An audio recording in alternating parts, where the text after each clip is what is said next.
Okay, guys, so I wanted to talk to you about toxic empathy because this came into my mind recently for a variety of reasons. And I was thinking about it in relation to Diane, but also in relation to the behavior of the court systems, countries, and things like that. So, first of all, I'll say that I try not to politicize this channel too much. Like I did one thing once and like people that didn't like it all got at odds with me and with each other over that one video. So I thought, yeah, I won't go into like personal opinions about politics here because this channel is about Diane and her son. But I think it's awful when people can't get along on things that obviously supersede how we feel about anything else. Like, for example, you could have the most far left person in the world and the most far right person in the world, and if you couldn't walk up to those people and say, hey, we have a case here of someone promoting child sex abuse. They have a warrant for their arrest for trying to terroristically murder a child, and they're evading arrest in plain sight, raising money to continue evading arrest and doing crime, and they have a baby girl with them, and they believe in incest. Do you want to help me stop that? I would hope that that super far left person and that super far right person would both be like, hell yeah, where do I sign? How can I help? So that's my idea of what my channel is. It's really just about the case and the topic, and all the other stuff. Like I work in other things that I think about different stuff, but I try to keep it as apolitical as possible. But at any rate, this is a topic that kind of tends to be politicized, and I'll try to touch on it very delicately. So, toxic empathy, there's a lady that wrote a book, and I didn't read it, but I read like a little bit about it. And I agree with part of what she has to say. I've seen Jordan Peterson use the term, and I've seen other people use the term. To me, I almost instinctively know what it means to me, and I think it makes good sense. So let's look at what empathy is. Empathy is, being able to feel the feelings of another person by putting yourself in their shoes. And we can only do that to a certain extent because you can't experience somebody else's experiences, but you can try to by really actively listening to them and then drawing on your own experiences. And you say, hey, I can see how that affected that person. And then you look at, what can I do to help? And what can I do to give that person some grace also that maybe their behavior is going to be a little bit different because different things happen to them and they're processing everything differently. So that's empathy. Empathy, though, that becomes toxic is dangerous to yourself or the people around you. So, like, if you look at a person like Gaddis, you could look at him and say, wow, he did not have the best start to life. His dad unaliving himself and having the mental problems he did, and Gaddis inherited some of those. You could have some compassion for that, but not to the point where if he's not actively working on doing something about himself, and if he doesn't even have the capacity to do that because he's so bad off mentally, then you don't sit around and have so much empathy for him that you put everybody in the world at risk, including children, including his own child, even that his own child deserves protection from him. So toxic empathy would be, overly empathizing with somebody like that. And people do that every day with people that are maybe less extreme than Gaddis. As soon as someone makes it clear that your well being isn't the most important thing in the world and that your boundaries don't matter to them and they're, kind of stepping on you and you're feeling like a beaten down dog, well, that's only going to get worse if you don't do something about it.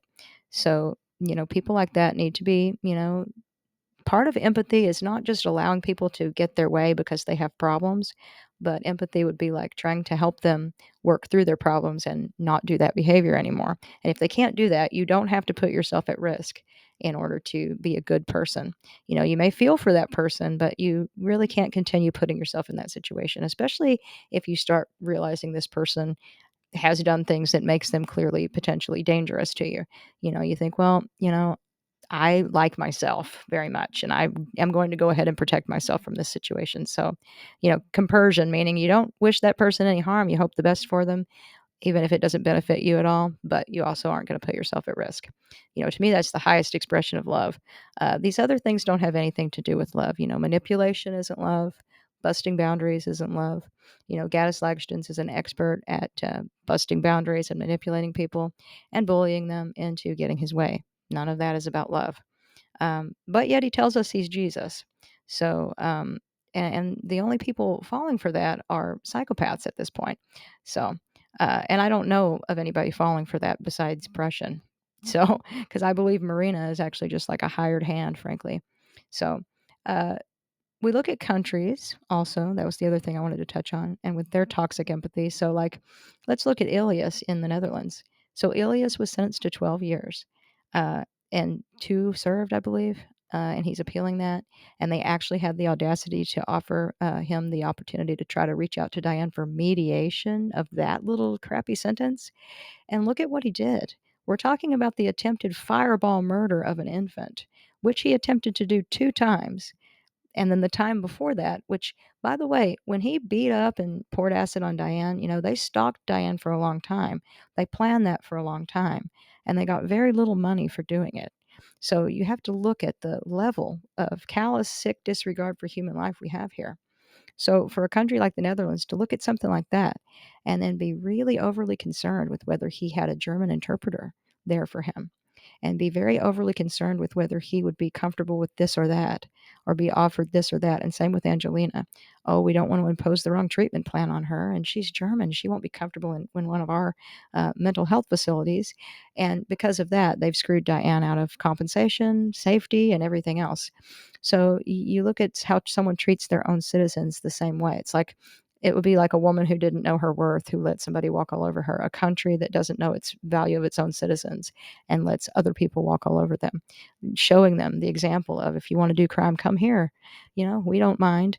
It's insanity.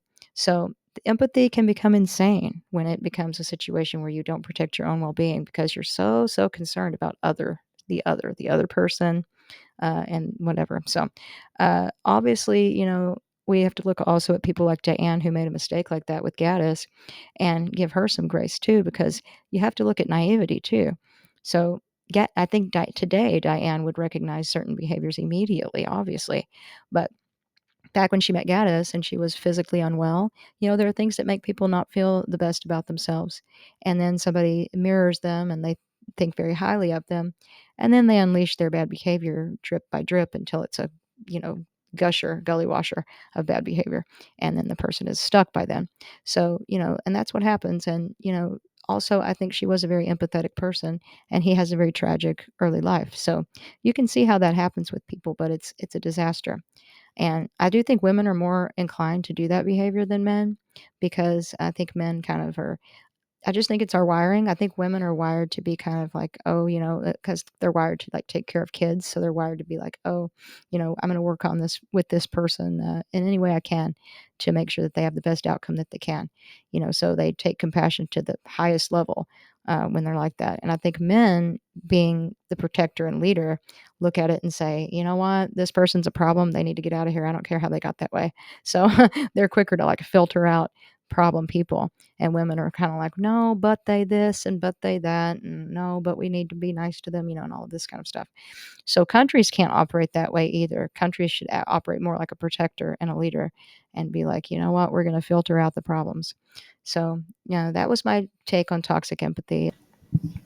So we also have a toxic application of the law. So this isn't really anything to do with empathy, but like, for example, Section 230, which I've talked to you guys about before, it protects people from, it protects platforms rather from having to deal with a situation where, they would have to be responsible for every single thing that anybody ever does on their platform.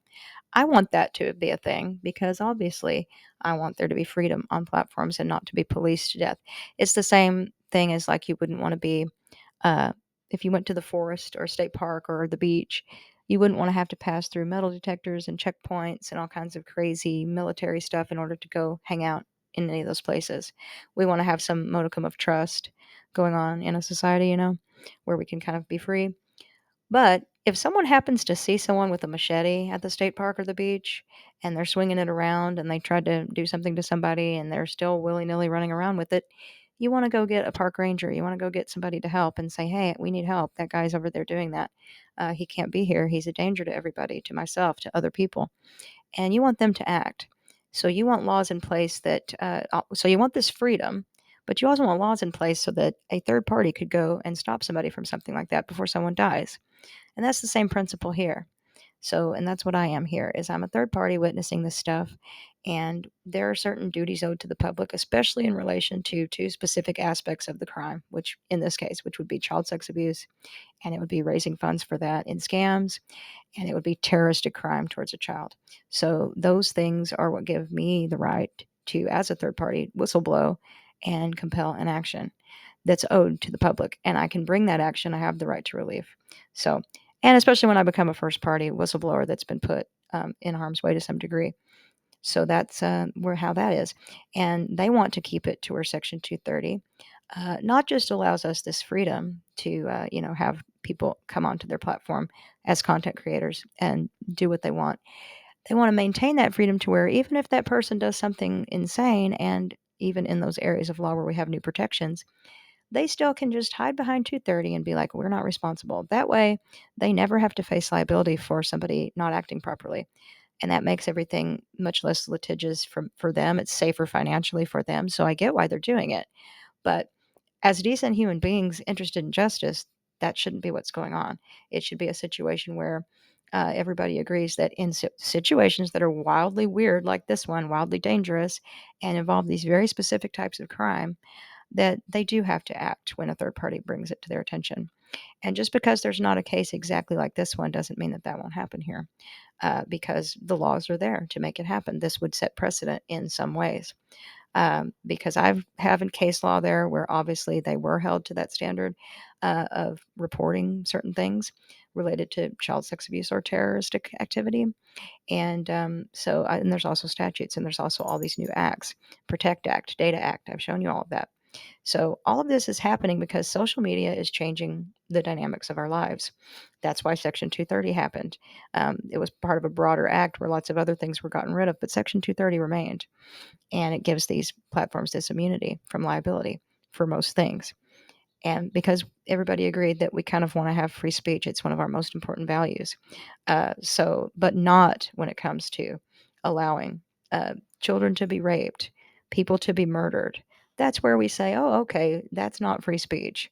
And enabling crime, because platforms involve people earning money on the platform. So we have very specific laws coming into play now. And I have all those laws within the framework of this case now. I've put everything in there that you can. So, and I've found where they have acted as an office. They have to act as an office, trust, or station. And I've shown where they act as an office in relation to child sex abuse uh, reporting and in relation to scam reporting. So, having shown all of that, shown how they have an obligation by way of law already to shut down such things, you know, you can use law for good or evil. You can use empathy for good or evil. It actually becomes evil when you're so empathetic with someone who is committing wrongdoing that you overlook the well-being of yourself or other people.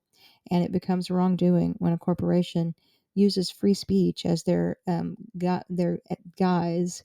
It's a mask to cover up that they really just don't want liability for crime. It's not because they're worried about the rights of Gatis Lagzdins or not sure if he's really Sferia. They couldn't care less.